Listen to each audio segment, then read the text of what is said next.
you end up leaving WWF, and then you come back, you turn into the American Hero. In 1984, you're headlining one set of shows, Hulk Hogan's headlining the other.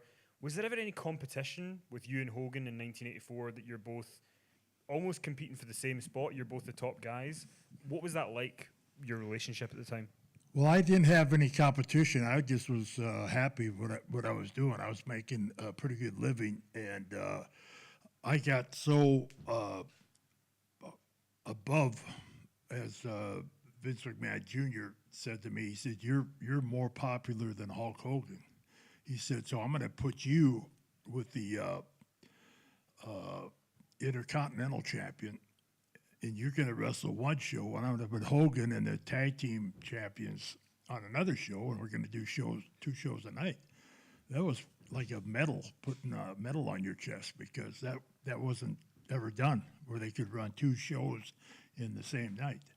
So Hogan and I never saw each other. We sometimes I would wrestle 3 times on a Friday, 3 times on a Saturday, 3 times on a Sunday, and it was just crazy how busy we were. And I remember one time I went to a match. It was I was in the Capitol Center in Washington, D.C., and the night match was up in Pennsylvania somewhere, and they put me on a prop plane that sprayed fields.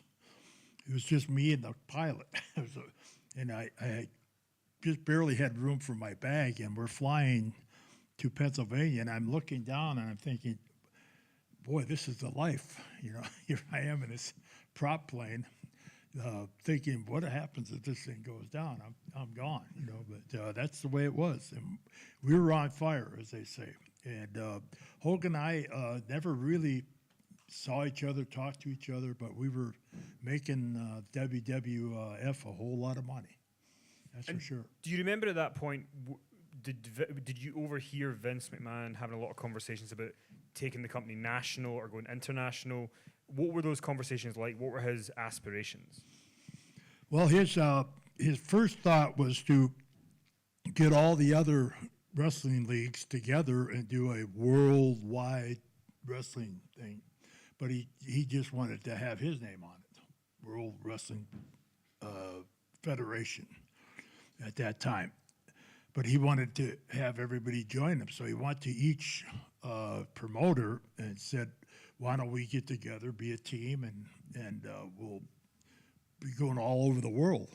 And none of them wanted to join him. So he just would go to TV stations while he was in town after he talked to them and got his show on their areas, And that didn't make anybody too happy that was fighting to, Vince McMahon's father always told me he didn't like that. He didn't want him to do that. He said, you can't go in your neighbor's backyard. Never go in your neighbor's backyard. There's plenty for everybody. And that was his mindset.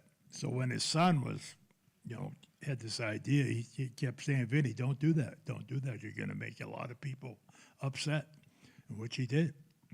And so that's the way he started it, and nobody would go with him, so he went on his own. And I know WrestleMania, the first WrestleMania, he hawked his house. He everything he had was on WrestleMania. If WrestleMania wasn't a success, I don't know where he would be today, because he put everything he had on that idea of WrestleMania. Well, before we talk about the G.I. Joe and that causing your exit from WWF, somebody asked, what's your favorite Andre the Giant story? Oh, boy. Wow. Got a lot of them. You always hear about, Andre being the big drinker and everything like that, which he was. The first time I ever met Andre, we were in Portland, Oregon, and I didn't wrestle him. I didn't know anything about him, but I had a fairly large car. So he said, I go with you to Seattle? Okay. And so he got in the car, and we drove to Seattle. On the way back, he said, beer, need beer. Okay, let's go.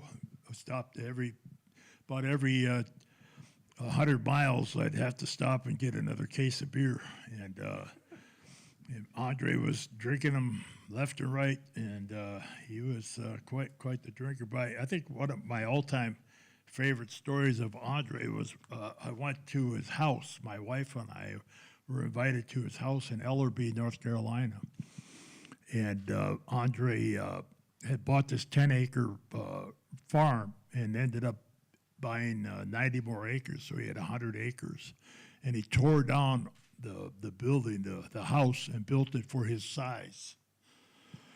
And so we went there for a barbecue on a Sunday, and my wife and I got there about 12 o'clock, and we pulled in, and there's this gazebo about the size of this room here. And I said, holy cow, look at the size of that gazebo. And it was, about 30 feet tall. And it actually looked like a barn without any sides. And so here come Andre, and he had a pair of shorts on and no shoes, just came out. I think we actually woke him up, I'm not sure. But so we were having some cocktails, and pretty soon my wife said, I need to use the bathroom. So I said, Andre, the wife needs to use the bathroom. Oh, come with me. So he takes her into the house, comes back out, and pretty soon here she comes running to me, and she goes, Bob, you got to go see this. And I said, what? She said, I can't explain it to you. You just got to come. Tell him you have to go to the bathroom or something. But so we walk in, and everything was built to Andre's height. His doorways were 15 feet high. He had a friend who was a person that could make ceramic, and the handles on his faucets were like that. And she said, look at this. And she takes her hands and was like twisting them. And the water goes on. I said, that's unbelievable. And then we peeked in, and his bed was like 2 king-size beds. And he had this huge chair that he sat in, and he read. He was a big reader, liked to read. But that was one of my favorite good stories of Andre. The other one, I'll tell you real quick, we were on a plane going to Japan. And so I'm going on, and I'm not in the business that long, but Andre and I became friends, and he loved to play cards, cribbage and gin. And I used to play that all the time, too. So I'm walking into the plane to go in my back seat, in the way back of the plane, and he puts his arm across my path. He goes, you sit here next to me. I said, oh, no, I'm not a first class. You are today. So he said, I have both. They have to give me 2 seats, so I have 2. You sit here. And they took this thing out in between the seats. They would take a pliers or whatever for him and take it out, so it was almost a huge lounge. So we sat there and played cards. And across the aisle from us, same situation, is Haystacks Calhoun.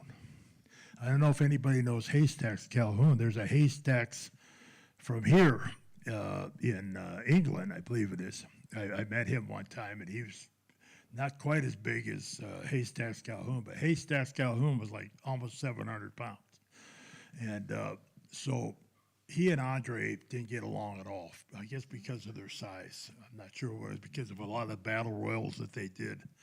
And so we're having dinner, and we stopped playing cards, and we noticed that Haystack was sleeping. So I went up to go to the bathroom, and I came back, and we started playing cards again. And now Haystacks wakes up, he sees his food, so he starts eating. And Andre's starting to giggle and laugh. And I was, what is going on? So all of a sudden, the cowbell goes off to call the stewardess. Ding, ding, ding, ding.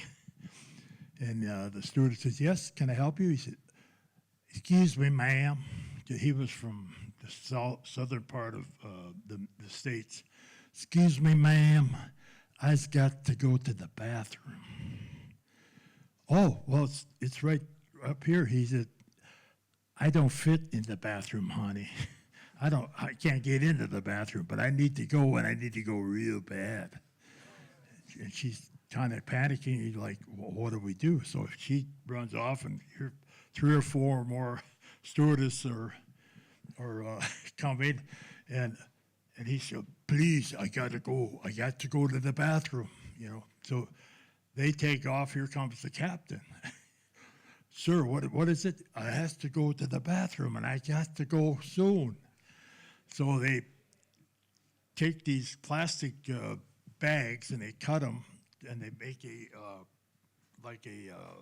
curtain across the galley where they are serving food and where the bathroom is. And so they said, okay, sir, come. And they took a big garbage can and put some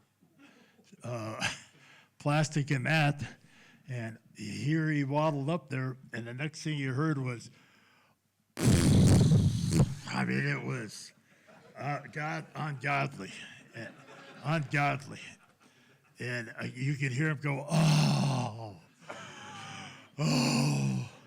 And I look at Andre, and Andre's going, oh. And I said, what is so funny? And then all of a sudden, the stench came. And I'm going, what's so funny? What's so funny? And he goes, I put X-Lax in his food when he was sleeping. So that was a story that was quite hilarious, although it kind of backfired on us when the stench came.